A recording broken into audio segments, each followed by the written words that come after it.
وسیع فرمائے، اور جو زرعی اور سنہری قرآنی ہدایات اور نبوی تعلیمات اس موقع پر ہمارے سامنے آئیں، یہ اب تک آ چکی ہوں، باری تعالی ہم سب کو ان پر عمل کی دولت سے بہرور فرمائے۔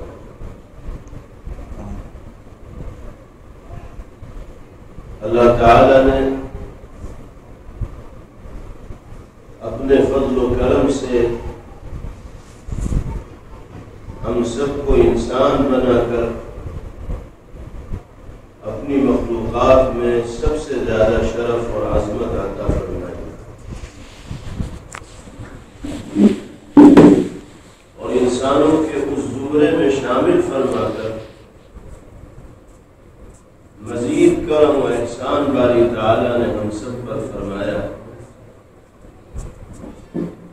جس زمرے اور جس طبقے کے انسانوں کے قلوب نور ایمانی سے منور ہوتے ہیں، جو اللہ کی وحدانیت پر ایمان لانے والے اور انبیاء اور رسول کی صداقت اور حقانیت کو تسلیم کرنے والے ہوتے ہیں، اللہ تعالیٰ نے ایمان والوں کے طبقے میں ہمیں شامل فرما کر کرم بالائے کرم فرمایا۔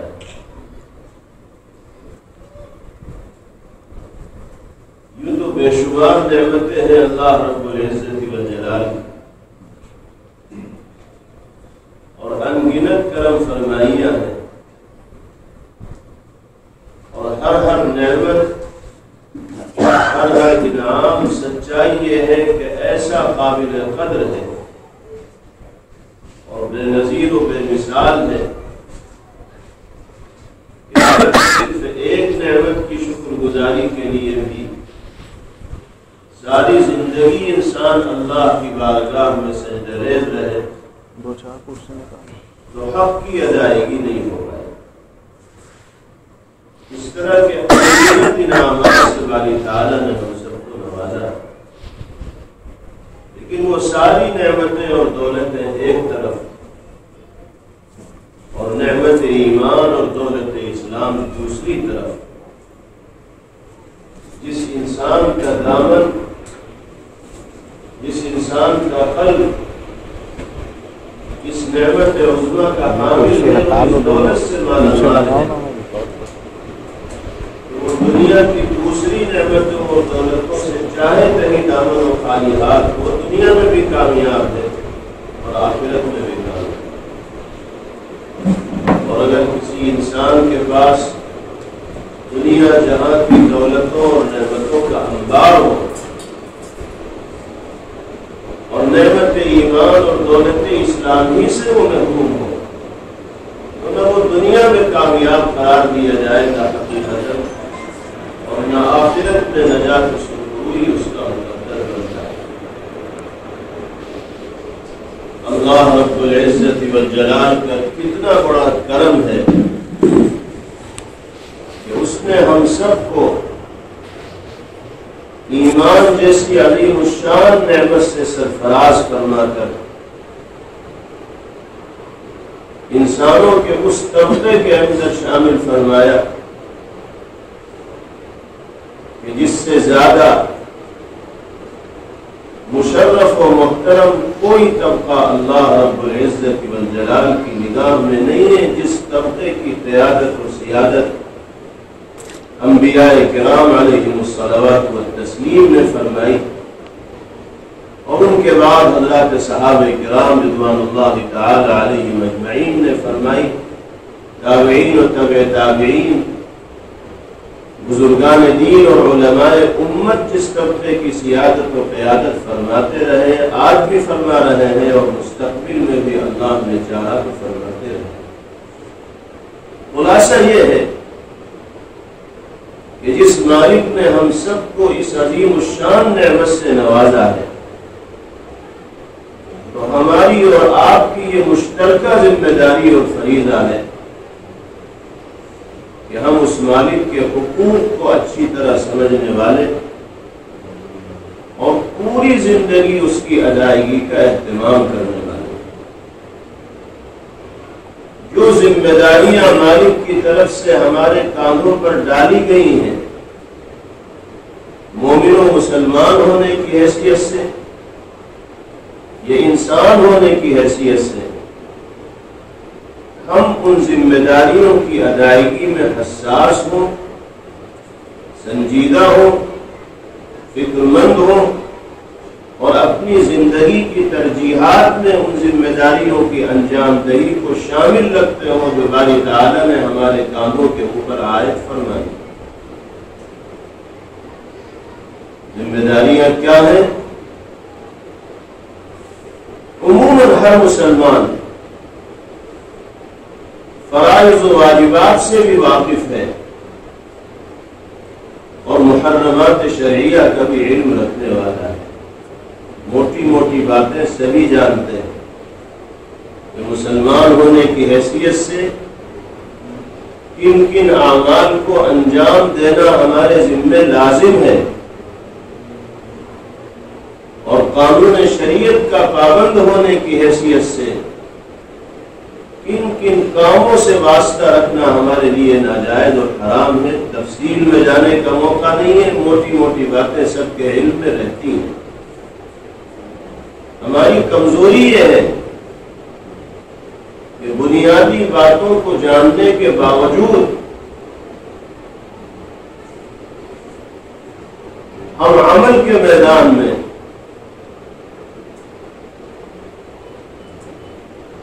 اس کامیابی کا مظاہرہ نہیں کر پاتے جو اللہ کی نگاہ میں مطلوب ہے۔ علم کا تقاضا یہ تھا کہ اس کے مطابق عمل ہوتا۔ نماز کے فرض ہونے کا ہمیں علم ہے، لیکن آپ جائزہ لے لیجیے کیا تناسب ہے ہمارے سماج و معاشرے میں نماز کی ادائیگی کے اہتمام کا۔ مردوں کا طبقہ ہو یا خواتین کا طبقہ ہو، ایک بہت بڑی تعداد ایسے بھائیوں اور بہنوں کی بآسانی مل جائے گی جو سب کچھ کرتے دکھائی دیں گے، اگر نئی دلچسپی ہوگی تو نمازوں کی ادائیگی میں نہیں ہوگی۔ کیا ان کو یہ پتہ نہیں ہے کہ عقیدہ توحید کے بعد اللہ کی ذات و صفات پر ایمان لانے کے بعد انبیاء اور رسول کی نبوت و رسالت کو تسلیم کر لینے کے بعد عبادات میں جو اہم فریضہ انسان کے ذمہ عائد ہوتا ہے وہ نماز ہے۔ اس دنیا سے جانے کے بعد سب سے پہلے انسان سے اس کے اسی عمل کے بارے میں باس پرس ہوگی، پوچھتاچھ ہوگی۔ کون سا مسلمان مرد و عورت آج دنیا میں ایسا ہوگا جس کو یہ موٹی سی بات معلوم نہ ہو؟ لیکن اس کے باوجود بہت سے بھائیوں اور بہنوں کی زندگی میں ہفتوں اور مہینوں گزر جاتے ہوں گے اور اللہ کے ان بندوں اور بندیوں کو ایک وقت نماز پڑھنے کی توفیق نہ ہوتی ہو۔ کیا یہ اللہ کے انعامات کی ناقدری اور ناشکری نہیں ہے؟ جس مالک نے نعمت ایمان سے سرفراز فرما کر کائنات کی عظیم ترین دولت سے ہمیں مالا مال فرمایا ہے، کیا ہمارا یہ فریضہ نہیں ہے کہ اس کے حقوق کی ادائیگی کے لیے اپنے کو متحرک و سرگرم رکھیں اور اہم ترین فریضے کی ادائیگی کا اہتمام کرنے والے؟ جس قوم میں، جس سماج میں، مسلمانوں کے جس طبقے میں اور جس اسلامی معاشرے میں نماز جیسے اہم فریضے کی باجماعت یا خواتین میں پابندی کے ساتھ ادائیگی کا اہتمام نہ ہو تو مسلمانوں کے اس طبقے سے دوسرے فرائض کی انجام دہی کی توقع اور امید کہاں کی جائے؟ جب اس اہم ترین فریضے کی ادائیگی میں غفلت و سستی اور لاپرواہی برتی جا رہی ہے تو پھر اس کے بعد جن فرائض کا نمبر آتا ہے، درجہ آتا ہے، ان کی ادائیگی میں دلچسپی کہاں ہو؟ سچائی یہ ہے کہ آج عمومی طور پر اللہ اللہ کی رضا اور رضوان اور خوشنودی کو حاصل کرنے والے اعمال کو انجام دینے میں ہماری دلچسپی نہیں ہے، اور اللہ کے غضب اور غصے اور ناراضگی کو دعوت دینے والے اعمال میں عمومی طور پر ہماری دلچسپی دکھائی دیتی ہے۔ کم ہیں اللہ کے وہ بندے اور بندیاں جنہوں نے اپنی زندگی کا مقصد مالک کی رضا اور خوشنودی کے حصول کو بنایا ہوا۔ وَقَلِيلٌ مِّنْ عِبَادِيَ الشَّكُورُ، اکثریت ہم جیسے گنہگاروں کی ایسی ہے جن کی نگاہ میں اپنا ذاتی مفاد مقدم ہوتا ہے، اپنی نفسانی خواہشات پر عمل مقدم ہوتا ہے،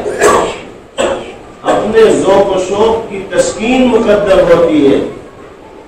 قانون شریعت و سنت ان کی نگاہ میں دوسرے نمبر پر ہوتا ہے، اور دل میں آئی ہوئی باتوں پر عمل ان کی نگاہ میں پہلے نمبر پر ہوتا ہے۔ عام طور پر ہمارا مزاج اس طرح کا بنتا چلا جاتا ہے، اور یہ مزاج نہ انسان کے لیے دنیاوی اعتبار سے مفید ہو سکتا ہے اور نہ اخروی اعتبار سے نفع بخش اور سودمند ہو سکتا ہے۔ آج حضرات علماء نے اور ذمہ داران نے دارالعلوم مومن پورہ کے زیر اہتمام ماں و بہنوں کو جمع کر کے خواتین کے اس اجتماع کے پیش نظر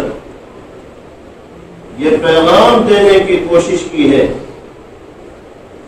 کہ ہم مومنوں مسلمان ہونے کی حیثیت سے اپنی ذمہ داریوں کو اور فرائض کو سمجھنے والے ہوں اور اس کی ادائیگی میں بیداری کا، حساسیت کا اور سنجیدگی کا مظاہرہ کرنے والے۔ دین نام ہے حقوق کی ادائیگی کا، چاہے وہ اللہ کے حقوق ہو اور چاہے اللہ کی مخلوق کے حقوق ہو، اللہ کے بندوں کے حقوق، دونوں کے حقوق کی ادائیگی کا کامل طور پر اہتمام کرنا ہوگا تو انسان دینی تقاضوں پر عمل کرنے والا قرار دیا جائے۔ اگر انسان یہ سوچے، مسلمان یہ تصور کرے کہ محض حقوق اللہ کی ادائیگی اس کے بیڑے کے پار ہونے کا سبب اور باعث بن جائے گی، نماز، روزہ، زکوٰۃ، حج، صدقہ و خیرات، تلاوت و ذکر کا اہتمام اس کی بگڑی بنا دے گا یہ عمل، اور وہ اللہ کے بندوں کی حقوق کی ادائیگی میں کوتاہی برتے دلچسپی کا مظاہرہ نہ کرے، تو یاد رکھیے محض حقوق اللہ کی ادائیگی سے اور حقوق العباد کی ادائیگی میں کوتاہی برتنے سے نہ کسی انسان کو کامیابی ملی ہے اور نہ آئندہ کبھی مل سکتی۔ یہ دونوں حقوق چکی کے دو پارٹوں کی طرح ہیں، جب تک چکی کے دونوں پارٹ ایک ساتھ نہیں گھومتے اس وقت تک آٹا نہیں پستا، مسالہ نہیں پستا، چکی اپنا کام نہیں کر پاتی۔ جب دونوں پارٹ برابر طریقے سے چلتے ہیں تو نتیجہ سامنے آتا ہے۔ ہمیں ایک طرف اللہ کے حقوق کی ادائیگی کا اہتمام کرنا ہے، عبادات کو اللہ کی مرضی کے مطابق انجام دینا ہے، اعمال صالحہ کا اہتمام کرنا ہے، دوسری طرف بندوں کے جو حقوق ہمارے کاندھوں کے اوپر عائد ہیں ان کی ادائیگی میں بھی دلچسپی کا مظاہرہ کرنا، ورنہ کیا ہوگا؟ انسان اگر اللہ کے بندوں کے حقوق کو مارے گا تو اللہ کے حق کی ادائیگی بھی آخرت میں اس کے کام نہیں آئے گی، بلکہ ساری کی ساری حسنات کو اور نیکیوں کو بے وزن قرار دے دیا جائے۔ آپ نے وہ حدیث مبارک بارہا سنی ہوگی جس میں جناب رسول اللہ صلی اللہ تعالی علیہ وسلم سے ایک خاتون کے بارے میں سوال کیا گیا تھا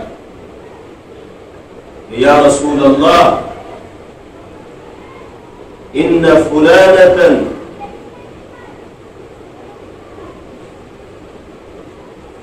تصلي كثيرا وتتصدق كثيرا، ایک عورت ہے جو بہت نمازیں پڑھتی ہے، بہت صدقہ و خیرات کرتی ہے، نفلی روزوں کا اہتمام بھی اس کی زندگی میں بہت ہے، دینی کاموں میں بڑھ چڑھ کر حصہ بھی لیتی ہے، مگر ایک خرابی اس کے اندر یہ ہے غیر انها لا تؤذي جيرانها بلسانها، ان ساری نیکیوں کے ساتھ ساتھ ایک خرابی اس کے اندر یہ کہ وہ اپنی زبان سے اپنے پڑوسیوں کو محفوظ نہیں رکھتی، ان کو تکلیف پہنچاتی۔ حقوق العباد کی ادائیگی میں کوتاہی کرتی ہے، اس کی ذات پڑوسیوں کے لیے ایذا کا اور تکلیف کا باعث و ذریعہ بن رہی ہے۔ آپ بتائیے کہ اس کا انجام کیا ہوگا؟ تو آپ کو معلوم ہونا چاہیے کہ نبی کریم علیہ السلام نے بلا کسی توقف کے فوراً ارشاد فرمایا ہی فی النار، وہ تو جہنمی ہے۔ کیا پیغام دیا پیغمبر علیہ السلام؟ پیغام یہ دیا کہ تم نمازیں پڑھتے رہو، روزے رکھتے رہو، صدقہ و خیرات کرتے رہو، اور ساتھ ساتھ لوگوں کو تکلیف بھی پہنچاتے رہو۔ تو تکلیف پہنچانا اور حقوق العباد کو ضائع کرنا یہ ایسا گناہ ہوگا جو تمہارے حسنات اور نیکیوں کے اوپر غالب آئے گا، گناہ غالب آ جائے گا، نیکیاں مغلوب ہو جائیں گی، اور غالب کو پیش نظر رکھ کر اللہ نتیجے کا فیصلہ کروائیں گے، جہنم کا فیصلہ۔ پھر پوچھا گیا کہ یا رسول اللہ ایک عورت ہے جو بہت زیادہ نمازیں بھی نہیں پڑھتی، بہت سے روزے بھی نہیں رکھتی، بہت زیادہ ذکر و اذکار اور تلاوت کا اہتمام بھی نہیں کرتی، بس فرائض و واجبات کی ادائیگی میں دلچسپی لیتی ہے، البتہ اس کی ذات کسی کے لیے مضر اور نقصان دہ نہیں ہے۔ وَأَنَّهَا لَا تُؤْذِي جِيرَانَهَا بِلِسَانِهَا، وہ اپنی زبان سے پڑوسیوں کو تکلیف نہیں پہنچاتی۔ پہلی والی عورت نمازوں کے ساتھ ساتھ پڑوسیوں کو تکلیف پہنچاتی تھی، اس کے پاس نمازیں روزے اگرچہ زیادہ نہیں ہیں لیکن یہ اپنی ذات سے کسی کو تکلیف نہیں پہنچاتی۔ پوچھا گیا یا رسول اللہ اس کا کیا نتیجہ ہوگا اور انجام ہوگا؟ فرمایا ہی فی الجنہ، یہ تو جنت میں جائے۔ اللہ کے حبیب صلی اللہ تعالی علیہ وسلم نے اس حدیث پاک سے امت کو یہ سمجھا دیا کہ محض حقوق اللہ کی ادائیگی سے بھی کام نہیں بنے گا اور محض حقوق العباد کی ادائیگی سے بھی کام نہیں بنے گا، دونوں کے حقوق کو ادا کرنے میں دلچسپی کا مظاہرہ کرنا ہوگا۔ اور دین نام ہی اس کا ہے کہ انسان اللہ کے حقوق کی ادائیگی کا بھی اہتمام کرنے والا ہو اور اللہ کے بندوں کے حقوق کی ادائیگی کا بھی اہتمام کرنے والا۔ اللہ تعالیٰ نے ہمیں اس دنیا میں مختلف حیثیتوں کے ساتھ جینے کا موقع مرحمت فرمایا۔ مردوں کی بھی حیثیتیں مختلف ہوتی ہیں اور خواتین کی بھی حیثیتیں مختلف ہوتی ہیں۔ مردوں میں کبھی حیثیت باپ کی ہوتی ہے، کبھی بیٹے کی حیثیت پیش نظر ہوتی ہے، کبھی بھائی کی حیثیت پیش نظر ہوتی ہے، کبھی معلم اور استاد کی حیثیت پیش نظر ہوتی ہے۔ اسی طریقے سے خواتین کو بھی سماج و معاشرے میں مختلف کردار نبھانے پڑتے ہیں۔ کبھی ماں کی حیثیت سے اپنی ذمہ داریوں کو ادا کرنا ہوتا ہے، کبھی بیوی کی حیثیت سے اپنے فرائض کو نبھانا ہوتا ہے، کبھی بہن کی حیثیت سے اپنی ذمہ داریوں کی انجام دہی ضروری ہوتی ہے، کبھی بیٹی کی حیثیت سے ایک خاتون کو اپنی زندگی کے قیمتی لمحات بتانے پڑتے ہیں،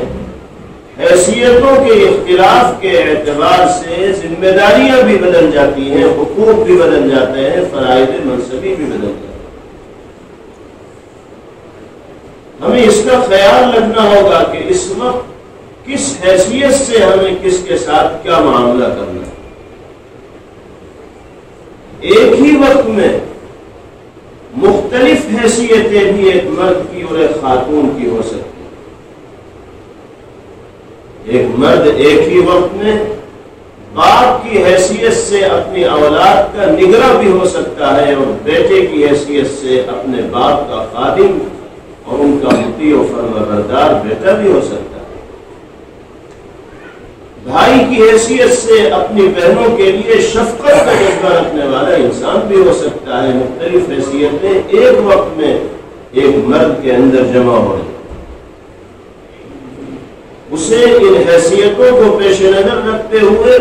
سب کے ساتھ حیثیت کے مطابق معاملہ کرنا ہوگا۔ جب ماں کے سامنے وہ آ رہا ہے تو ایک مطیع و فرمانبردار بیٹے کی حیثیت سے ماں اور باپ کی اطاعت کو اور فرمانبرداری کو عبادت تصور کرنا۔ بیوی کے ساتھ معاملے کا نمبر آ رہا ہے تو ایک شفیق شوہر کی حیثیت سے بیوی کے دل کو جیتنے کا کام اس کو کرنا ہوگا، اور اس کے حقوق کی ادائیگی کا اہتمام کرنا ہوگا، اس کو عزت دینی ہوگی، اس کو وہ مقام دینا ہوگا کہ جس کے نتیجے میں وہ آپ کے پاس رہ کر اطمینان و سکون کی زندگی جی سکے۔ اور شوہر جب بیوی کو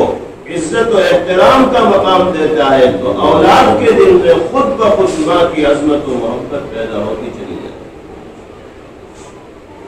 بالکل اسی طریقے سے ایک خاتون بھی ایک وقت میں مختلف کردار نبھانے والی ہوتی ہے، کیونکہ مختلف حیثیتوں کے اعتبار سے مختلف ذمہ داریاں اس کے کانوں کے اوپر ہوتی ہیں۔ ایک طرف ایک خاتون ماں کا کردار نبھا رہی ہوتی ہے، دوسری طرف بیوی کا کردار نبھا رہی ہوتی ہے، تیسری طرف ساس کا کردار نبھا رہی ہوتی ہے، اور چوتھی طرف وہ اپنے والدین کی بیٹی کا کردار بھی نبھا رہی ہوتی ہے، بھائی کے بہن ہونے کا کردار بھی نبھا رہی ہوتی ہے۔ ایک کامل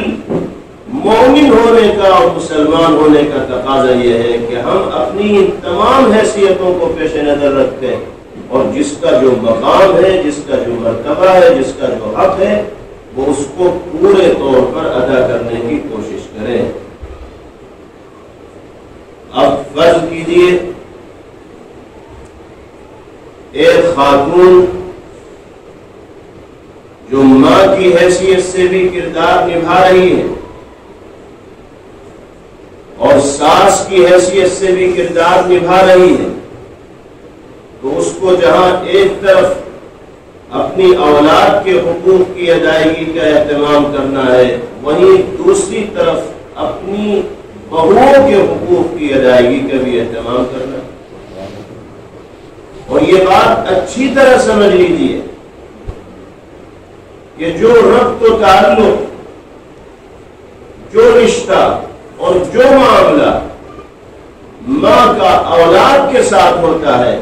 وہی ربط و تعلق اور اسی طرح کا رشتہ اور معاملہ ساس کا بہوؤں کے ساتھ ہوتا ہے۔ ان دونوں حقوق میں کوئی زیادہ فرق نہیں ہے۔ جس طرح ماں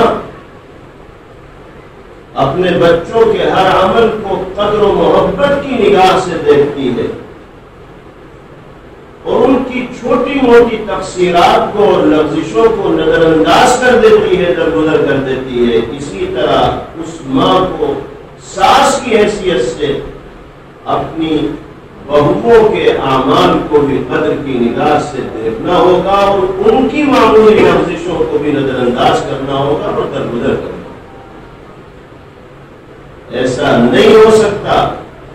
کہ وہی خاتون ماں کی حیثیت سے اپنی بیٹیوں کے ساتھ کوئی اور معاملہ کرتی ہو اور وہی خاتون ساس کی حیثیت سے اپنی بہوؤں کے ساتھ کوئی اور معاملہ کرتی ہو۔ عام طور پر ہمارے گھروں میں جو فساد و بگاڑ رونما ہوتا ہے اور آپسی دوریاں پیدا ہو جاتی ہیں گھر کے افراد کے درمیان، اس کی بنیادی وجہ اور بنیادی سبب یہی ہوتا ہے کہ ہم یا تو اپنی حیثیت کو نہیں سمجھ پاتے، یا تو اپنے فرائض منصبی کو نہیں سمجھ پاتے، یہ سب کچھ سمجھنے کے باوجود حقوق کی ادائیگی میں ہم دوہرا پیمانہ اختیار کرتے ہیں۔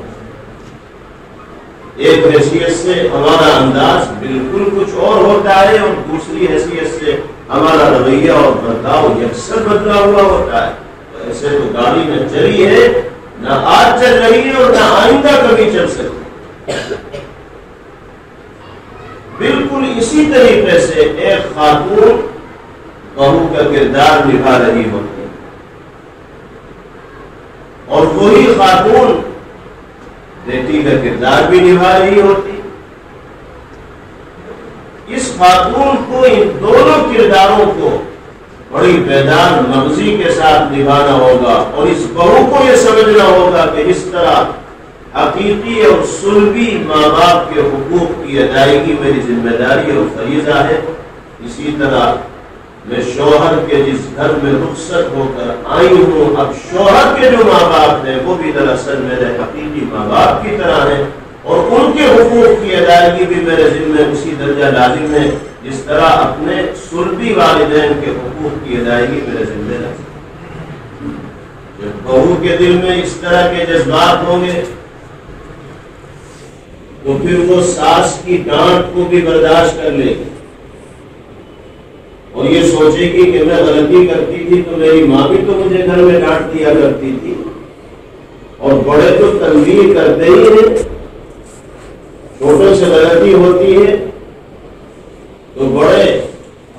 معمول کے مطابق سرزنش بھی کر دیتے ہیں، رہنمائی بھی کر دیتے ہیں، اور ماں اپنی اولاد کی رہنمائی کرتی ہے۔ ماں اگر نہیں ڈانٹے گی اور تنبیہ نہیں کرے گی، باپ اگر تنبیہ نہیں کرے گا تو گھر سے باہر کا کوئی فرد آ کر تنبیہ تھوڑی کرے گا۔ اسی طریقے سے اگر واقعتاً کوئی غلطی بہو سے ہو رہی ہے اور ساس نے تلخ کلامی کی ہے بہو کے ساتھ یا سختی کی ہے، تو ابتداً اس کو صبر کا دامن تھامنا ہوگا اور یہ سوچنا ہوگا کہ اگر یہ غلطی میں اپنے گھر میں رہتے ہوئے شادی سے پہلے کرتی تو مجھے میری ماں کی ڈانٹ سننی پڑتی، آج اگر ساس مجھے ڈانٹ نہیں ہے تو مجھے اسے برداشت کرنا ہوگا۔ لیکن ساس کو بھی یہ خیال رکھنا ہوگا کہ ڈانٹ بھی دو طرح کی ہوتی ہے، ایک ڈانٹ وہ ہوتی ہے کہ جس میں محبت کی آمیزش ہوتی ہے،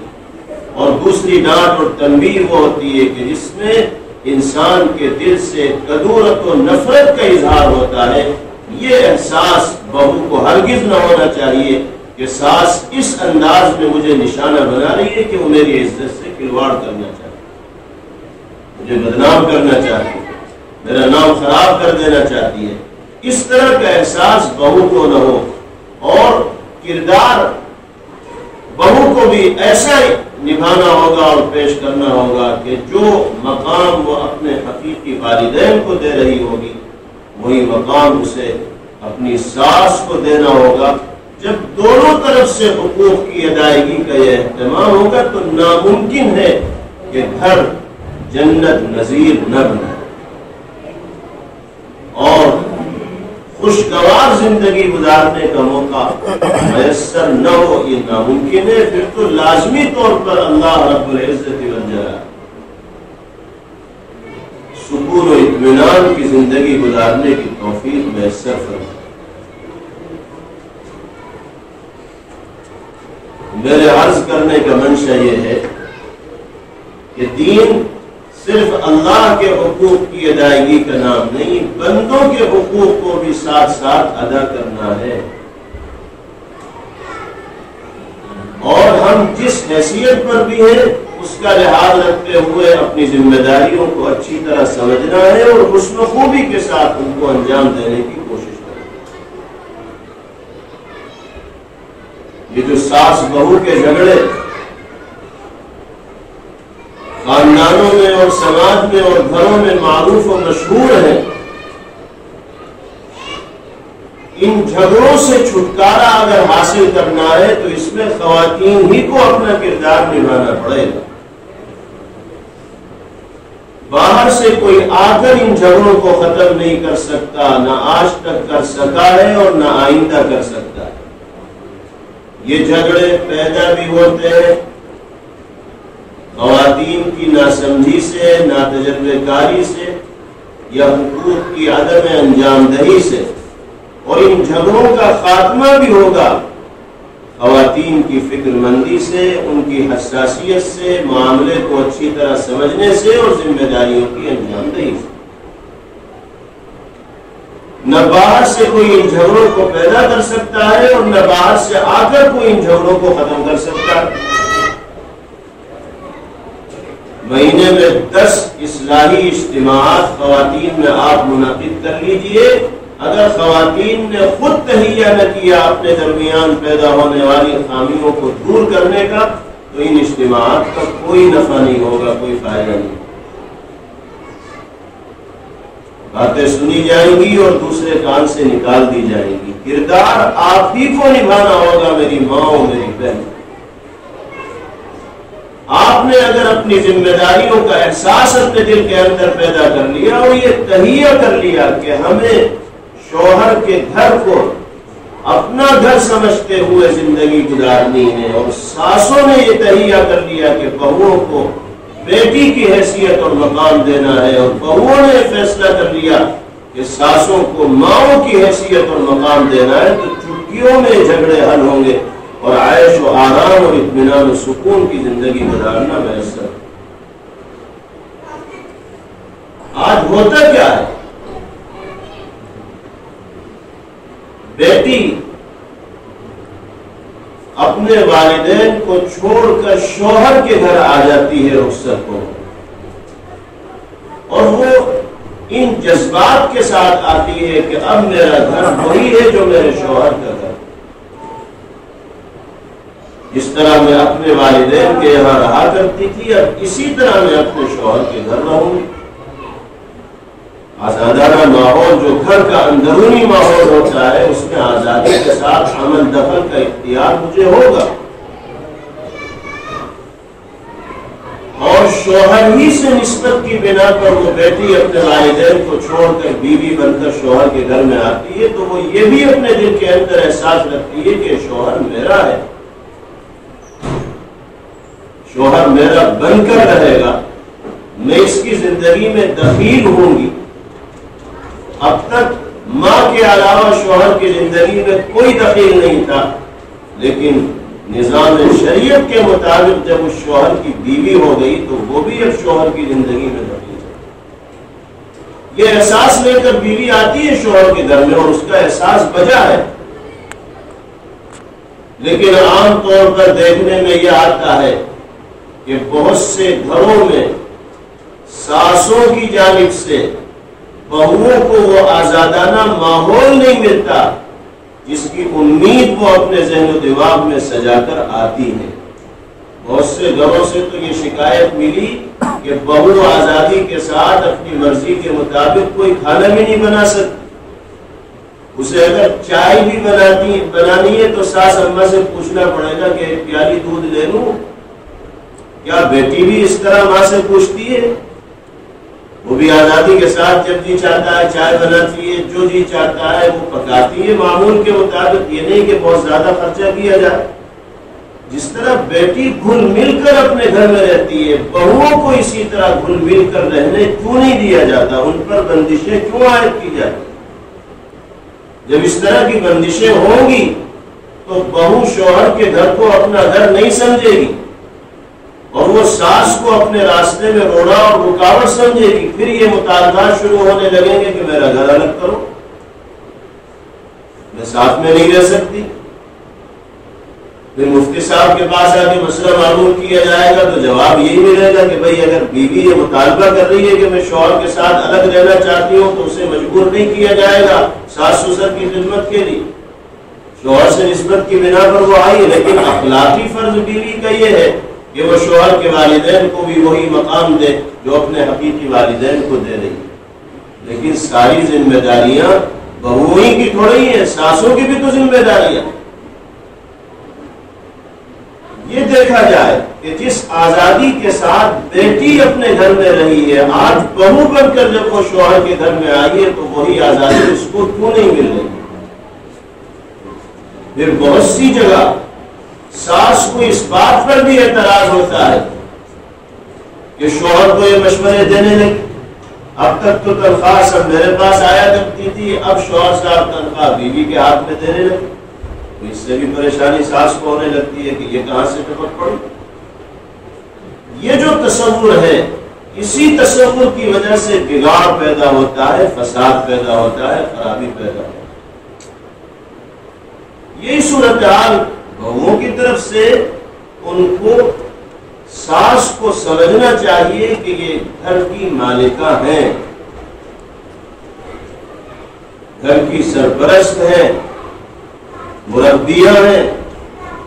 اور بڑوں اور بزرگوں کی توقیر اور ان کا احترام اور ان کی تعظیم یہ حکم نبی صلی اللہ علیہ وسلم ہے۔ آپ نے فرمایا وَقِّرِ الْكَبِيرَ وَارْحَمِ الصَّغِيرَ تُرَافِقْنِي فِي الْجَنَّةِ، فرمایا کہ بڑوں کا احترام کرو، بڑوں کو عزت دو، بڑوں کو وہ مقام دو جس کے وہ مستحق ہیں، اور چھوٹوں کے ساتھ شفقت کا معاملہ کرو، جنت میں میرے رفیق بن جاؤ۔ یہ وعدہ فرمایا ہے جناب رسول اللہ صلی اللہ علیہ وسلم نے۔ بہو سمجھے کہ ساس گھر کی بڑی ہے، سسر گھر کے بڑے ہیں، ذمہ دار ہیں، مجھے کوئی بھی کام کرنا ہو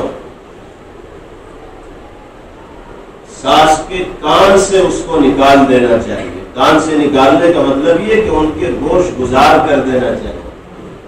گوش گزار کا مطلب یہ ہے کہ ان سے کہہ دینا چاہیے بھائی اتنا ہی کافی ہے۔ باضابطہ تحریری شکل میں درخواست پیش کرنے کی ضرورت نہیں، بڑوں کے لیے اتنا کافی ہوتا ہے کہ ان کو بتا دیا جائے کہ ہم یہ کر رہے ہیں۔ اگر ان سے کوئی تذکرہ ہی نہ ہو، بالا بالا کام ہو جائے اور بعد میں پتا چلے کہ اچھا یہ بھی کر لیا گیا اور ہمیں کانوں کان خبر نہ ہوئی، تو ان کو ٹھیس پہنچتی ہے کہ انہوں نے تو ہمیں کچھ سمجھا ہی نہیں، انہوں نے ہمیں وہ مقام دیا نہیں جس کے ہم مستحق ہیں۔ 2 دن کے بچے اور آگے ہم پہ حکومت کرنے لگے، پھر اس طرح کے تصورات جنم لیتے ہیں، اور یہ چیزیں بڑھتی چلی جاتی ہیں۔ اس کے نتیجے میں دلوں کے اندر دوریاں پیدا ہوتی ہیں اور گھر کا نظام مختل ہو کر رہ جاتا ہے، بگڑ کر رہ جاتا ہے۔ اس لیے ہم سب کو اپنی حیثیتوں کے اعتبار سے ذمہ داریوں کو سمجھنا ہے، اور پھر اس کو میری ماں اور بہنوں حسن و خوبی کے ساتھ انجام دینے کی کوشش کریں۔ نزاکتیں مجھ سے بہتر آپ اچھی طرح جانتی ہیں، اور ان نزاکتوں کو پیش نظر رکھتے ہوئے ذمہ داریوں کو کیسے انجام دیا جائے گا اس سے بھی آپ واقف ہیں، بس ضرورت عملی طور پر اپنے کردار کو پیش کرنے کی۔ اور اس بات کو یقینی بنا لیجیے کہ آپ کی ذات کسی کے لیے بے احترامی کا اور توہین کا اور تذلیل کا باعث اور ذریعہ نہ ہے۔ اگر آپ باعزت رہنا چاہتے ہیں تو سب کو عزت دینی ہوگی۔ ساس اگر باعزت زندگی گزارنا چاہتی ہے تو بہو کو بھی عزت دینی ہوگی اس گھر کے اندر، اور بہو کو اگر اس گھر میں واقعتاً آزادانہ ماحول میں زندگی بسر کرنا ہے تو اپنی ساس کو، اپنے سسر کو، اپنے شوہر کو اور گھر کے دیگر افراد کو عزت و احترام کا وہ مقام دینا ہوگا جس کے وہ مستحق ہیں۔ اگر ہم یہ سوچیں کہ بس ہمیں عزت ملتی رہے اور ہم جس کے ساتھ جو چاہے معاملہ کریں، تو یہ شیخ چلی کا خواب ہوگا جو کبھی پورا نہیں ہوتا۔ وہ صرف خواب دیکھتا ہے اور اس خواب کی تکمیل نہیں ہوتی۔ یہ تو ضابطہ ہے کہ عزت دو، عزت لو، عزت نہیں دو گے تو لاکھ کوششیں کر لو، عزت تمہیں ملنے والی نہیں۔ قرآن پاک کی جو آیت مبارکہ شروع میں ہم نے آپ کے سامنے تلاوت کی تھی، اس میں اللہ رب العزت والجلال نے اسی بنیادی ہدایت کی جانب دنیا میں بسنے والے اہل ایمان مردوں اور عورتوں کو متوجہ اور نہایت زرعی اور سنہری معاشرتی تعلیم باری تعالی نے اس آیت مبارکہ میں دی ہے۔ شان ربانی یا ایھا الذین آمنوا لا یسخر قوم من قوم عسى ان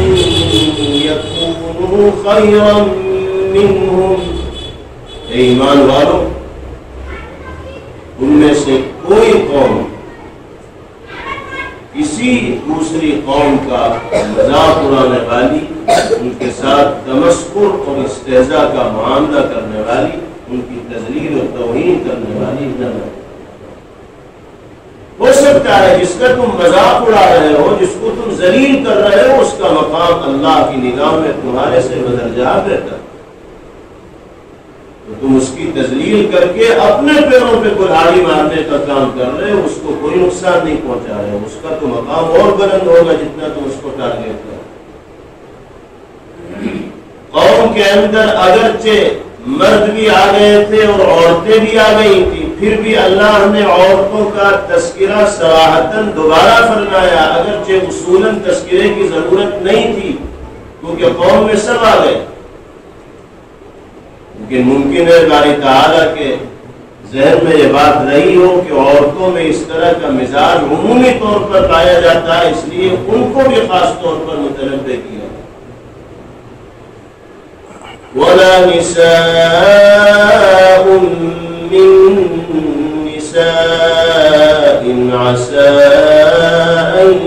يَكُنَّ خَيْرًا مِّنْهُنَّ، عورتوں کے طبقے میں سے بھی، خواتین میں سے بھی کوئی خاتون کسی دوسری خاتون کو تمسخر اور استہزاء کا نشانہ نہ بنائے، کسی کی تذلیل اور بے عزتی کا سامان نہ کرے، کسی کے سلسلے میں ہلکے اور بے وزن جملے نہ بولے۔ ہو سکتا ہے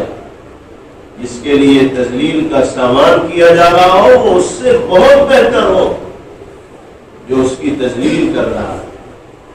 جو اس کے لیے تکلیف دہ جملے اپنی زبان سے ادا کر رہا ہے۔ یہ ہے وہ بنیادی تعلیم جو اللہ رب العزت والجلال نے دنیا میں بسنے والے انسانوں کو دی ہے، مردوں کو بھی دی ہے اور خواتین اور عورتوں کو بھی۔ اگر ہم اس بنیادی تعلیم کو پیش نظر رکھیں گے اور اپنے آپ کو قابو میں رکھ کر شریعت و سنت کے تقاضوں پر عمل کرنے کا پابند بنائیں گے تو ہماری ذات سے دنیا میں بسنے والے کسی انسان کو کوئی تکلیف نہیں ہوگی، نہ ساس بہو کے جھگڑے گھروں کے اندر رونما ہوں گے، نہ نند اور بھابھی کے جھگڑے گھروں کے اندر ضائع ہوں گے۔ یہ رشتہ بھی بڑا نازک ہوتا ہے اور اس نام پر بھی بڑے جھگڑے ہوتے ہیں، کہیں بھابھی نند کو برداشت نہیں کرتی، کہیں نند بھابھی کو برداشت نہیں کرتی۔ بھابھی آتی ہے تو وہ سمجھتی ہے کہ اب میرا راج اس پر چلنا چاہیے، نند پہلے سے وہاں موجود ہوتی ہے، وہ سمجھتی ہے کہ میں قدیم ہوں اور قدامت کا حق اپنا ہوا کرتا ہے تو یہ مجھ پر آ کے کیوں راج کرنے لگے۔ حالانکہ اس میں بھی وہی تفصیلات ہیں جو ساس بہو کے سلسلے میں آپ کے سامنے عرض کی گئی اور ذکر کی گئی، دونوں کی حیثیتیں مختلف ہیں، سب کو ساتھ لے کر چلنا ہے اور سب کو اپنے اندر لچک پیدا کرنی ہے، برداشت اور تحمل کا مادہ اپنے اندر پیدا کرنا ہے، بات بات پر آپے سے باہر نہیں ہونا، مشتعل نہیں ہونا ہے، غصے میں بھڑکنا نہیں ہے۔ کوئی بات ناگوار گزر بھی رہی ہے تو اس وقت سکوت اور خاموشی اختیار کر لی جائے اور جب غصہ ٹھنڈا ہو تو معاملے کو سلجھا لیا جائے۔ ساس کو بہو کی کسی بات پر غصہ آ رہا ہے تو اسی وقت دو چار تیز جملے سنانے کے بجائے خاموشی سے کمرے میں چلی جائے، جب بات ٹھنڈی ہو جائے تب کہا جائے کہ بھئی یہ کام تم کیوں کر رہی تھی، اس طرح کی حرکت تم کیوں کر رہی تھی، تو معاملہ پڑے گا نہیں، سلجھ جائے. اور اگر اسی وقت گرمی میں کچھ تیز جملے اور بول دیے گئے تو یہ جلتی پر تیل والا کام کرے، اور جب دونوں طرف سے تار گرم ہوتے ہیں تو پھر آگ ہی لگتی ہے. ایک تار اگر گرم ہو رہا ہے تو دوسرے کو خود بخود ٹھنڈا ہو جانا چاہیے اگر معاملے کو سلجھانا ہے، اور اگر معاملے کو بڑھانا ہے تو پھر گرمی کے جواب میں گرمی ہوگی اور پھر اس کے نتیجے میں آگ لگے گی، اور پھر آگ کو بجھانے میں زمانے گزر جائیں گے، گھر کا نظام خراب ہو جائے گا اور آگ بجھنے کو تیار نہیں. بہرحال بات بہت ہو گئی اور موضوع بہت تفصیلی ہے. اللہ ہمیں انہی باتوں پر عمل کرنے کی توفیق عطا فرمائے جتنی ہم نے سن لی ہے. زیادہ بولنا یا زیادہ کہنا یہ کوئی خاص بات نہیں ہے، اصل چیز عمل ہے. تھوڑی سی بات ہو اور اس پر عمل ہو جائے تو بہت بڑا خلا فتح ہو جاتا ہے. بہت سی باتیں سن لی جائیں اور عمل صفر ہو تو سب کی محنتوں میں پانی پھر جاتا ہے. اللہ ہم سب کے کہنے سننے کو قبول فرمائے اور اس اجتماع کو باری تعالیٰ کا مقصد بنائے. وآخر دعوانا الحمد للہ رب العالمین.